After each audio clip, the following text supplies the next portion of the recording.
Bonjour, bonjour, bonjour à tous les commerciaux du Christ. Bonjour à tous les commerciaux du Christ. Bonjour à tous les commerciaux de la fraternité et de la paix. Bonjour à tous les commerciaux de l'amour, de la fraternité, de la solidarité, de la cohésion. Aujourd'hui, c'est la communauté résolue et organisée pour le progrès international. Nous parlerons de la maturité spirituelle, de la parole dans la vie d'une nation, d'un continent, d'une famille, d'un individu et ou de la jeunesse ou de la jeunesse. La maturité de la parole. La maturité de la parole, c'est la connexion avec Dieu. La maturité de la parole en application, c'est la connexion avec Dieu. C'est le respect de Dieu. C'est le respect de la bonne volonté de Dieu en bien. C'est le respect de la bonne volonté de l'obéissance avec la connexion avec Dieu. Donc ce matin, nous parlerons encore de la maturité, l'âge de la maturité spirituelle, l'âge de la maturité spirituelle de la parole dans la vie d'un homme, d'un continent, d'une nation, d'une génération, d'une jeunesse, d'une famille, d'un individu particulièrement. Donc nous allons aborder un peu le sujet de Genèse 3 à partir du verset 23. Genèse 3 à partir du 22, verset 23 à 24. L'Éternel dit: alors l'Éternel Dieu le chassa du jardin d'Éden pour qu'il travaille le sol d'où il avait été tiré. Après avoir chassé l'homme, il posta des chérubins à l'est du jardin d'Éden avec une épée flamboyante tournoyant en tous sens pour barrer l'accès de l'arbre de vie.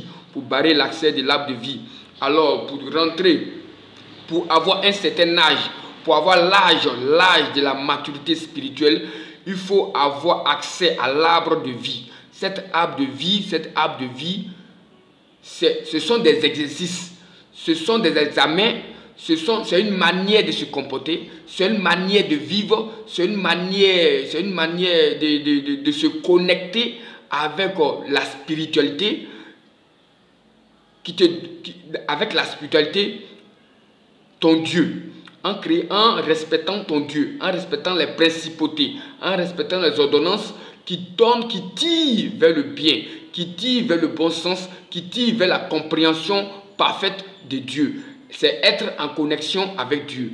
Alors, j'ai pris le cas d'Adam. Adam a été chassé du jardin d'Éden. On se pose la question, qu'est-ce que le jardin d'Éden? Le jardin d'Éden est l'endroit là où se trouve la connaissance. Le jardin d'Éden, c'est là où se trouve l'innovation. Le jardin d'Éden, c'est là où se trouve la création. Le jardin d'Éden, c'est là où se trouve l'invention.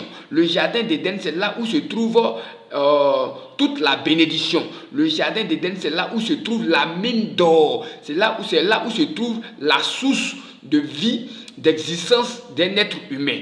L'Éternel chassa Adam du jardin d'Éden et le plaça à l'est. Et chassa le jardin d'Éden et posta des chérubins à l'est du jardin d'Éden. On comprend que la porte du jardin d'Éden, c'est notre cœur. Notre cœur est placé à l'est du jardin d'Éden. Donc pour pouvoir avoir accès au jardin d'Éden, il faut déplacer les chérubins. Il faut convaincre les chérubins. Il faut montrer ton acte d'obéissance aux chérubins, afin qu'ils afin qu'ils puissent quitter devant la porte, afin qu'ils puissent rentrer dans la connaissance et le savoir du jardin d'Éden. Donc, je dis l'Afrique, je parle aux Africains. L'Afrique est le continent le plus vieux, par exemple. L'Afrique est le continent le plus mature, le plus vieux, mais l'Afrique n'est pas le continent le plus mature. L'Afrique est le continent le plus immature parce que jusqu'à présent, elle a toujours échoué à l'exercice et à l'examen ou au concours d'avoir accès à l'âge de la maturité, de la connaissance, de la maturité spirituelle de la parole, de la parole qui donne la connaissance et qui donne le savoir. Alors, je prends le cas bien précis d'Adam. Adam a été chassé. Il était chassé du jardin d'Éden. L'Éternel dit dans Genèse 3 à partir du verset 21. L'Éternel Dieu vit à Adam et à sa femme des vêtements de peau pour les habiller. Puis il dit, voici que l'homme est devenu comme l'un de nous pour décider du bien et du mal. Maintenant, il ne faudrait pas qu'il tende la main pour cueillir aussi du fruit de l'arbre de vie. Il ne faudrait pas qu'il tende aussi sa main pour qu'il puisse bénéficier aussi du fruit de l'arbre de vie. De l'arbre de vie, qu'il en mange et qu'il vive éternellement. Est-ce que vous comprenez? Or, on nous parle que Adam a eu 930 ans. 930 ans, et Adam a eu un fils qui me plaît. Il a eu un fils qui s'appelle Enoch. Enoch était, on dit, Enoch était un homme pieux. Enoch était en communion avec Dieu. Enoch était un homme exemplaire parmi les enfants d'Adam. Parmi les enfants, Enoch était un homme exemplaire. Et Enoch mena sa vie sous le regard de Dieu durant 300 ans. Durant 300 ans, comprenez, hein? 300 ans. Ça ne vous rappelle pas que j'ai 300 ans. Qu'est-ce que ça vous dit? Le 300 ans devant Dieu, et Enoch vécut en communion avec Dieu, puis il disparut car Dieu le prit. Dieu le prit. Il est rentré dans une dimension de l'âge. Enoch est rentré dans une dimension de l'âge. Enoch est rentré dans une dimension de l'âge et il a vieilli dans l'âge de la maturité spirituelle de la parole. Et il a été enlevé. Maintenant, ce que je vais vous dire, regardez un peu l'enfant d'Enoch. Il s'appelle Mathusalem.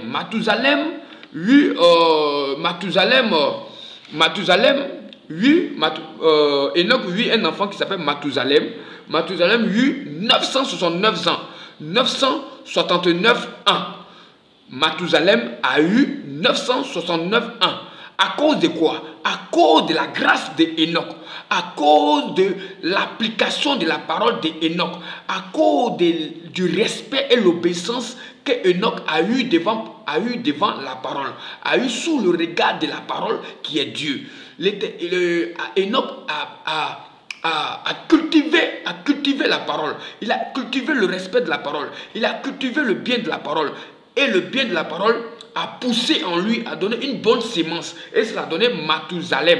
Donc c'est pour dire que tout acte que nous posons, cela se régénère et se perpétue sur nos enfants, se répercute sur nos enfants, sur nos postérités, sur notre environnement, sur nos continents, sur notre nation et sur notre ville. Cela dépend. Donc je parle aux continents, je parle aux autorités, je parle aux cadres, je parle aux fonctionnaires, je parle à la jeunesse, je parle à cette génération, je parle aux présidents, je parle aux ministres, je parle aux continents, je parle aux nations, je parle aux villes, je parle aux quartiers, je parle à une personne, je parle à un particulier. Alors, tout ce que nous posons, tout ce que nous faisons a une récompense. Tout ce que nous sémons donne des fruits. Alors, Enoch eut un enfant, Mathusalem. Mouru à l'âge de 969 ans. Et Mathusalem a eu un enfant qui s'appelle Lémec. Lémec eut son fils Noé. Lémec mourut à 777 ans. 777 ans. Et Lémec eut un fils qui s'appelle Noé. Vous avez vu la descendance d'Enoch. Je parle de la descendance d'Enoch. Et vous avez vu la descendance d'Enoch, lui, Noé. Et Noé qui signifie la consolation. Noé qui signifie la consolation, qui veut dire celui-ci nous consolera de notre travail et de la tâche pénible que nous impose le sol que l'Éternel a maudit. L'Éternel a maudit. C'est-à-dire que le mot Lémec a été intelligent parce que la grâce de son père, ou de son arrière-grand-père, de son descendant, Enoch, je parle à partir d'Enoch, Enoch a manifesté de bonnes œuvres. Enoch a manifesté de bonnes œuvres. Donc il a eu des enseignements pour dire qu'il faut qu'on adore un Dieu, il faut qu'on respecte un Dieu. Donc Lémec, dans son intelligence, il donne un nom très précis. Un nom très précis pour que ce nom-là, agissant sur cet enfant Noé, puisse couper le lien, puisse racheter le lien de la malédiction qui nous a été imposée. C'est parce qu'il a eu intelligence. Donc ça veut dire que les descendants d'Adam commençant par Enoch, ils ont eu à rentrer dans le jardin d'Éden. Ils ont eu à rentrer dans le jardin d'Éden qui était la connaissance, qui était le savoir, qui était le respect de la parole, qui était d'obéir aux coutumes et aux traditions de notre Père Céleste, du Créateur des cieux, de la terre, de l'univers, lui qui nous a chassés, afin que nous ne puissions pas tendre la main pour couper le fruit de l'arbre de vie. Mais il a donné, mais les descendants d'Adam, commençant par Enoch, ils ont eu cette grâce de cultiver et de connaître la maturité de la parole, et ils ont duré sur la terre, et ils ont eu à cultiver et à couper l'arbre de vie. Parce que l'arbre de vie, c'est de déplacer les chérubins. C'est de déplacer les chérubins à la porte et de pouvoir les convaincre de tes actes, de tes bons actes, de tes bonnes manières. Alors, le mec intelligent, il donna un bon nom à son fils. Un nom qui nous interpelle pour dire que ce n'était pas un ignorant, ce n'était pas un homme immature, mais c'était un homme mature dans l'âge de la spiritualité, et il donna un nom significatif, consolation. Noé qui signifie consolation. Celui-ci nous consolera de notre travail et de la tâche pénible que nous a imposée ce sol, que l'Éternel nous a maudit. Donc ça veut dire qu'ils étaient conscients de quelque chose.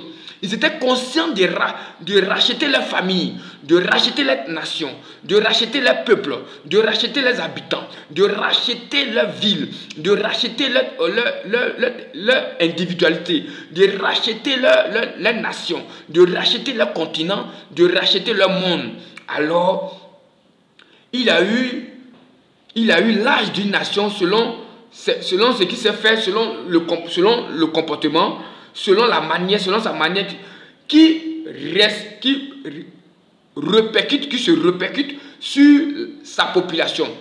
Parce que c'est notre manière d'agir en tant qu'autorité, en tant que fonctionnaire, en tant que cadre, en tant que président, en tant que notre ministre. C'est notre manière, c'est l'âge de la maturité spirituelle de notre comportement. C'est l'âge de la maturité spirituelle de notre attitude. Il y a l'âge d'une nation. Il y a l'âge d'une nation. Il y a l'âge d'un continent.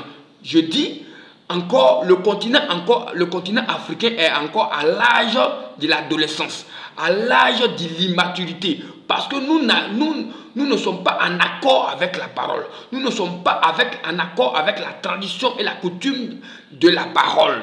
Nous ne sommes pas encore dans l'adoration parfaite avec la parole. Donc, malgré que nous sommes vieux dans la chair de la terre ou du continent, mais nous sommes immatures dans l'esprit. Je vais vous dire un cas très simple. Alors, j'interpelle, comme je le dis, j'interpelle à toutes les nations. Il y a l'âge d'une nation selon ses faits. Il y a l'âge d'une nation selon ses faits. Il y a l'âge d'un continent selon ses faits. Selon son comportement, selon sa manière, qui se répercute sur sa population, sur ses habitants.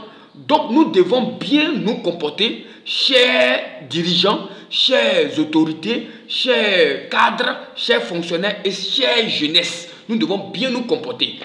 Alors, écoutez très bien. Or, pour pouvoir avoir accès à ça, on dit le jardin d'Éden, l'Éternel nous chassa.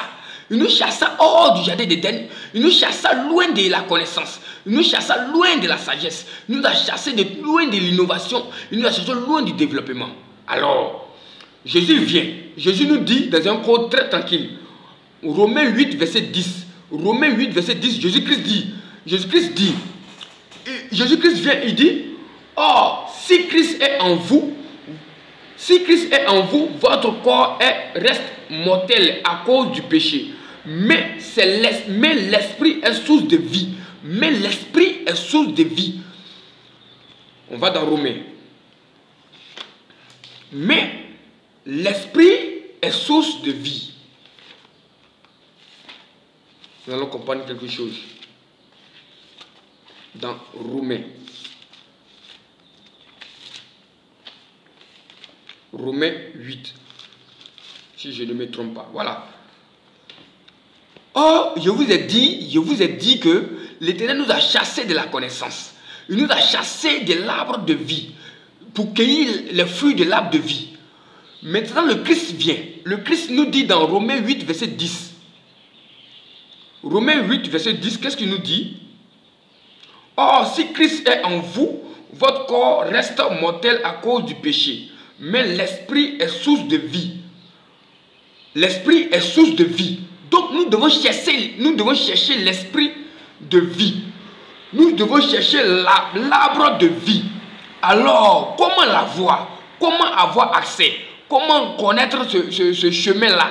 Comment connaître ce chemin-là? Le chemin-là, le Seigneur Jésus-Christ nous dit, il nous dit dans le chemin, il nous montre le chemin, le Seigneur Jésus-Christ nous montre le chemin dans Jean 14, verset 4. Dans Jean 14, verset 4, Jésus-Christ nous donne le code. Dans Jean 14, verset 4. Mais vous en connaissez le chemin. Jean 14, verset 4. Nous prenons Jean 14, verset 4. Qu'est-ce qu'il dit? Mais vous connaissez le chemin. Parce que nous devons retourner. Nous devons retourner puisque nous a chassés. Nous devons retourner. L'Éternel nous a chassés. L'Éternel a chassé notre descendant Adam. Donc nous devons retourner. Pour retourner, Jésus-Christ dit, mais vous en connaissez le chemin. Thomas dit au Seigneur Jésus-Christ, mais nous ne connaissons pas le chemin. Thomas dit au Seigneur Jésus-Christ, nous ne connaissons pas le chemin.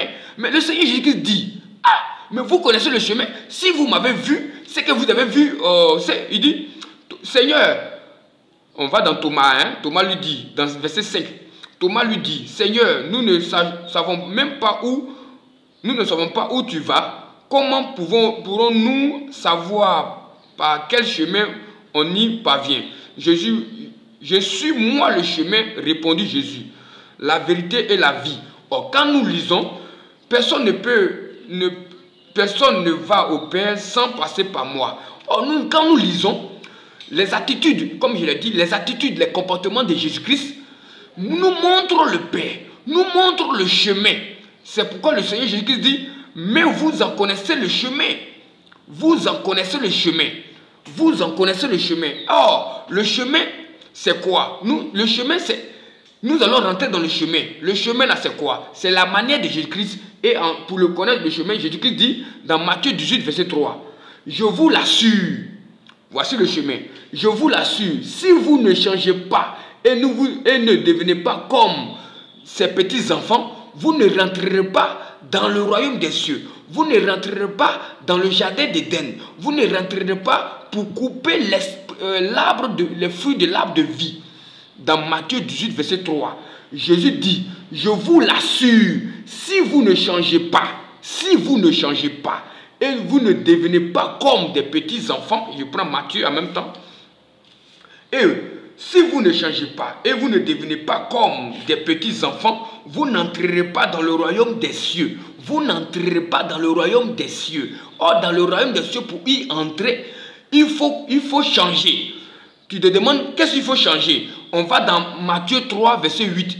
Matthieu 3, verset 8. Qu'est-ce que Jean-Baptiste nous dit? Jean-Baptiste dit, produisez plutôt pour fruits des actes qui montrent que vous avez changé.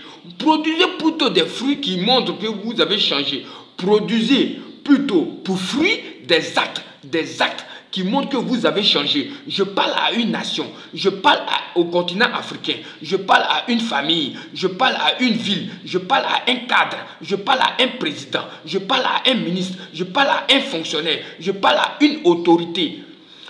Pour que nous puissions rentrer dans le jardin d'Éden, pour que nous puissions rentrer dans le royaume des cieux, le nom qui a changé, c'est le nom qui a changé. Pour que nous puissions rentrer dans le royaume des cieux, il faut que nous changeons.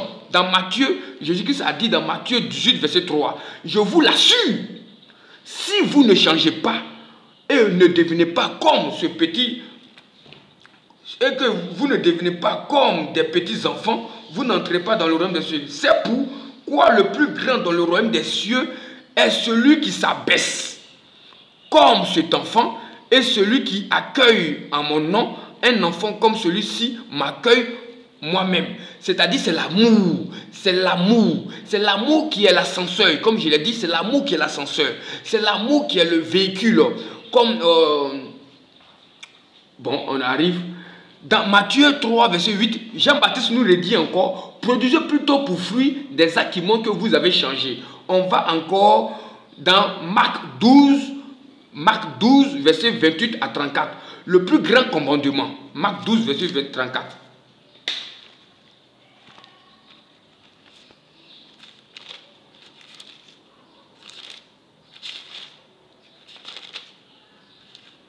Marc 12, verset 34. Écoutez bien, écoutez très bien. Marc 12, verset 28 à 34. Marc 12, verset 28 à 34, le plus grand commandement. Alors, je vais tomber tranquille. Je vais tomber à partir du verset 32. C'est bien, maître, lui dit le spécialiste de la loi. C'est bien, maître, lui dit le spécialiste de la loi. Tu as dit vrai. Il n'y a qu'un seul Dieu. Il n'y a pas d'autre que lui. L'aimer de tout son cœur, de toute son intelligence, de son énergie, ainsi qu'aimer son prochain comme soi-même. C'est bien plus important. C'est bien plus important que tous les holocaustes et tous les sacrifices.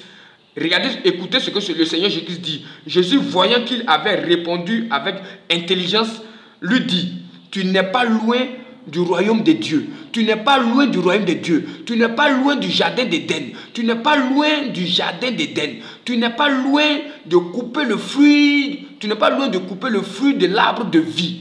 Alléluia. Alléluia. Amina. Amina. Alléluia. Tu n'es pas loin de couper le fruit de vie. Tu n'es pas loin de couper l'arbre de vie. Le chemin que Thomas a demandé, dans Jean 14, verset 4, le chemin qu'il a demandé, le chemin là, c'est ce que le Seigneur Jésus nous dit. Il nous montre le chemin. Il dit, mais Thomas, depuis que tu es avec moi là, tu ne vois pas ce que je manifeste. Donc l'Afrique, les nations africaines, les villes africaines, les autorités, nous devons respecter la parole. Nous devons revenir à la base. Nous devons changer. Nous devons nous abaisser sous la bannière de la parole, afin que la parole nous conduise dans toute la vérité, nous montre le chemin. Le chemin pour rentrer dans le jardin d'Éden. Le jardin d'Éden, il a mis à la porte des chérubins. Mais ces chérubins-là, il faut les rassurer. C'est pourquoi le Seigneur dit, je vous l'assure, si vous ne changez pas, c'est-à-dire que si vous ne changez pas, les chérubins ne vous laisseront pas rentrer dans le jardin d'Éden. Dans le jardin d'Éden, là où il y a la connaissance. Dans le royaume des cieux, là où il y a la connaissance, la sagesse, là où il y a l'innovation, là où il y a la création, là où il y a l'invention. Alors, on va dans Marc 12, verset 28 à 34, le plus grand commandement. C'est bien plus important que tous les holocaustes. On peut dire encore, nous allons encore. Nous devons appliquer la clé pour rentrer dans le royaume des cieux. Il nous a chassés. Mais le mot chasser ou le verbe chasser, il nous a enlevé. Ça veut dire qu'il nous a enlevé l'intelligence. Il nous a enlevé la sagesse. Il nous a enlevé la connaissance. On prend le livre de le Seigneur Jésus-Christ. Écoutez bien, très bien ce que le Seigneur Jésus-Christ. Le Seigneur Jésus-Christ, la parole dit quoi?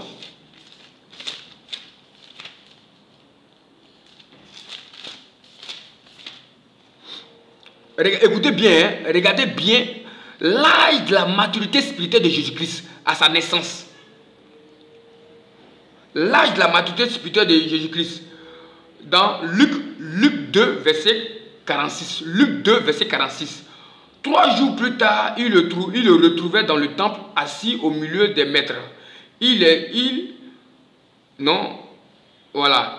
les écoutait, il leur posait des questions. Tous ceux qui l'entendaient s'émerveillaient de son intelligence et de ses réponses. On va encore dans Luc 2, verset 39. Luc 2, verset 39. Après avoir accompli tout ce que la loi du Seigneur ordonnait, Marie et Joseph retournaient en Galilée et à Nazareth, leur village. Le petit enfant grandissait et se développait. Il était plein de sagesse.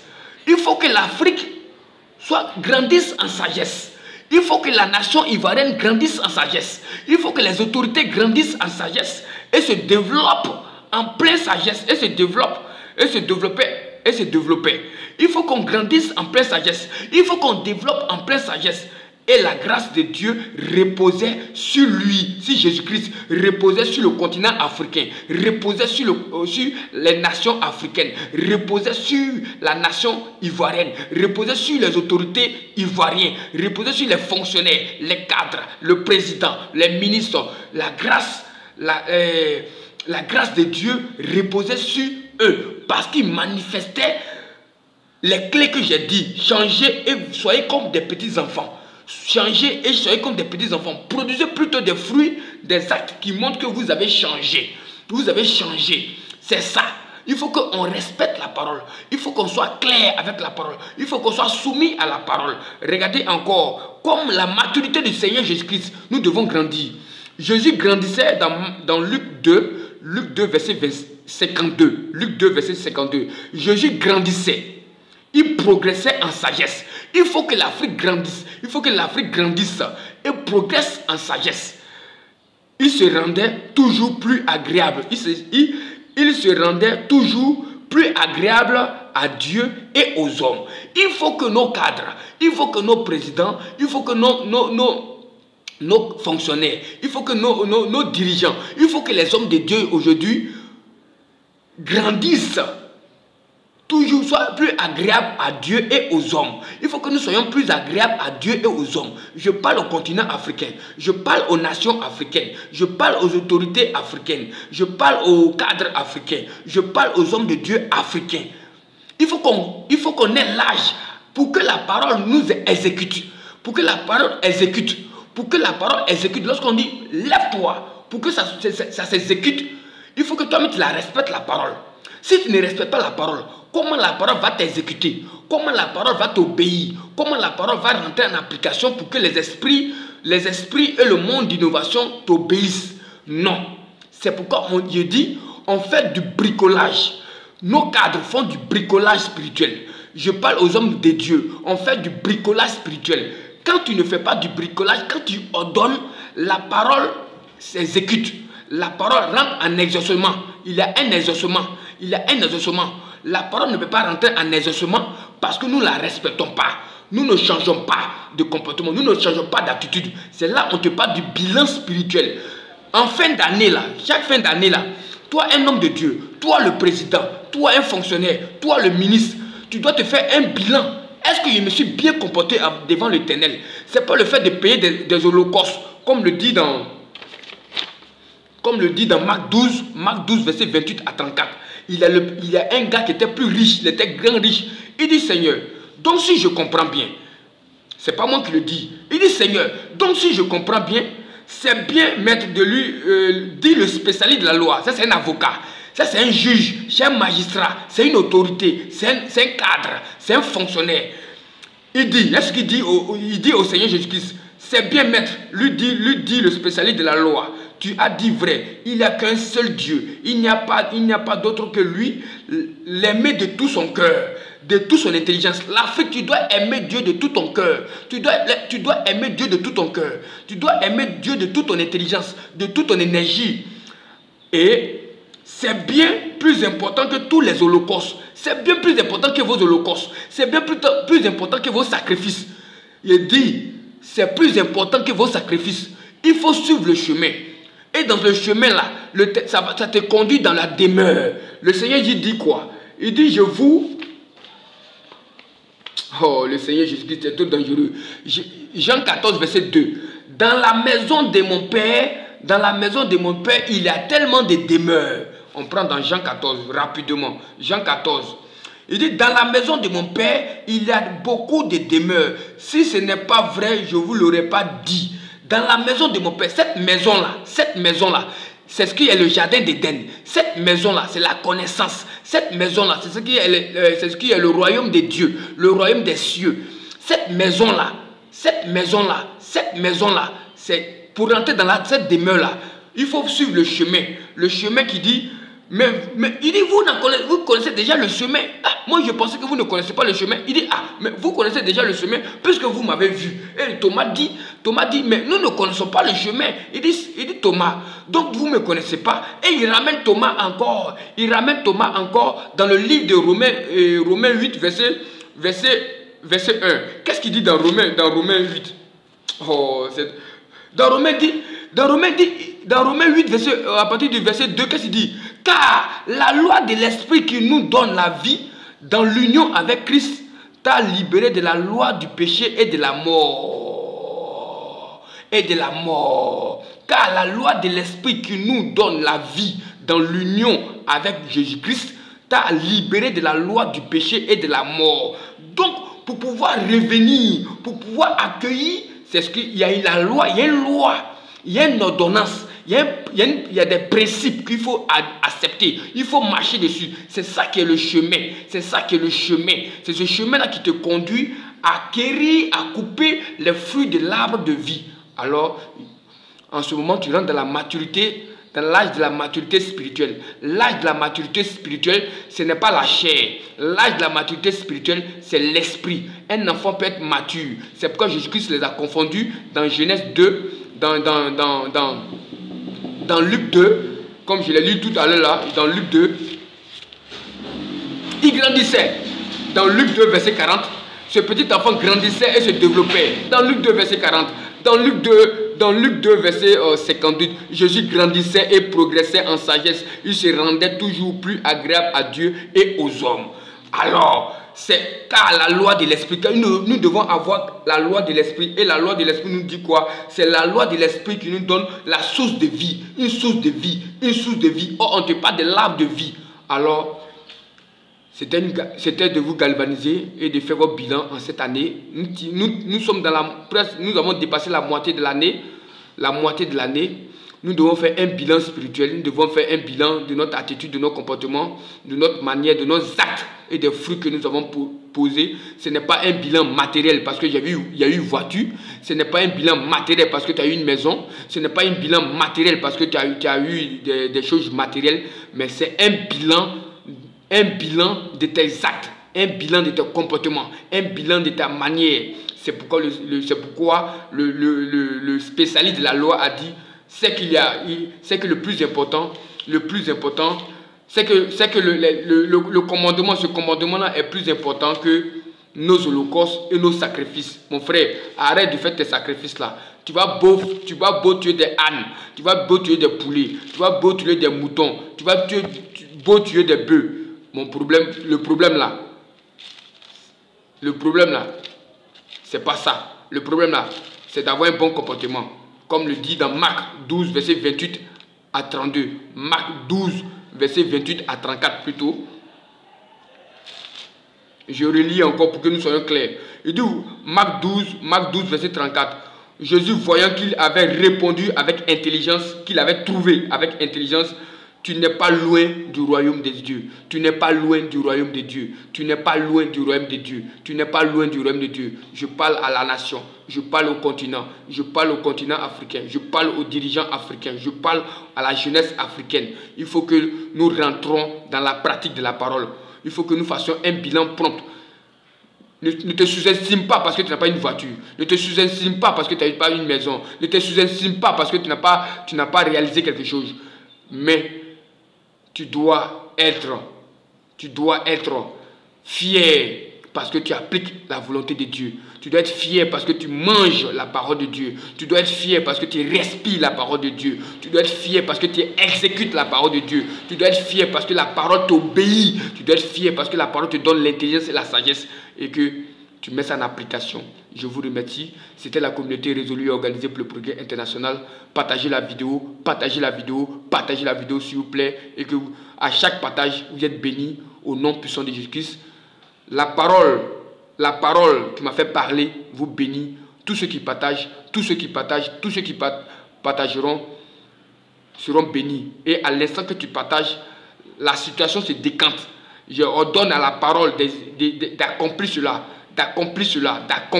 Tous ceux qui partageront quelque chose de grand se manifestera dans votre vie.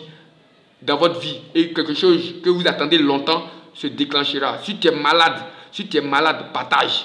Si tu es malade, partage. Si tu as un envoûtement, partage. Si tu étais ensorcelé, partage. Si tu sens des attaques, partage. Et à l'instant, la parole que tu entends s'exécutera et que tu verras qu'il y a des souverains sacrificateurs, il y a des hommes de Dieu, il y a des souverains sacrificateurs que la parole obéit au nom puissant de l'amour, au nom puissant de la sagesse, au nom puissant de la connaissance, au nom puissant du mystère du jardin d'Éden, du mystère du royaume de Dieu, du mystère de l'esprit de vie, au nom de Jésus-Christ.